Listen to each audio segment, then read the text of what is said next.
વડોદરાની વિશ્વવિખ્યાત એમએસ યુનિવર્સિટીમાં આજે ફરી એકવાર ગરમાવો જોવા મળ્યો।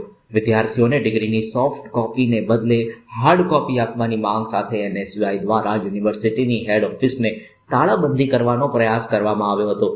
જો કે આ આંદોલન ઉગ્ર બને તે પહેલા જ સતર્ક પોલીસે કાર્યકરોની અટકાયત કરી લીધી હતી।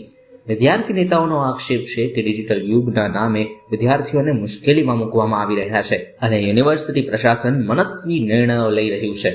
સત્તાધીશો અને વિદ્યાર્થી સંગઠન વચ્ચેના આ ગજગ્રાહમાં હાલ તો કેમ્પસમાં પોલીસ છાવણી જેવો માહોલ સર્જાયો છે।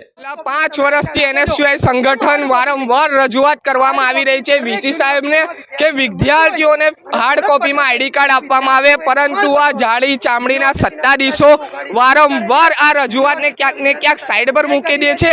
એનું કારણ અમને આજ સુધી જાણવા નહીં મળ્યું। આજે જાડી ચામડીના સત્તાધીશોએ વિદ્યાર્થીઓના હક માટે કાર્ય કરવું જ નથી, તો આજે એમની ઓફિસને અમે તાળાબંધી કરીને એક મેસેજ આપવા માંગીશું કે વિદ્યાર્થીઓને ક્યાંક ને ક્યાંક અધિકાર દબાવવા માટે જ્યારે પણ સત્તાધીશો ઉકાર કરશે ત્યારે એનએસયુઆઈ સંગઠન વિદ્યાર્થીઓની માંગ લઈને મેદાનમાં આવશે અને વિદ્યાર્થીઓને હાર્ડ કોપી આઈડી કાર્ડ અપાવીને આ ભાજપ સરકારે ક્યાંક ને ક્યાંક વિદ્યાર્થીઓની અવાજ દબાવવા માંગી છે। વારંવાર જ્યારે એનએસયુઆઈ સંગઠન દ્વારા સમગ્ર ગુજરાતમાં કાર્યક્રમ કરવામાં આવે ત્યારે 1 કલાક પહેલા જ અમારા વિદ્યાર્થી નેતાઓની ધરપકડ કરવામાં આવે છે।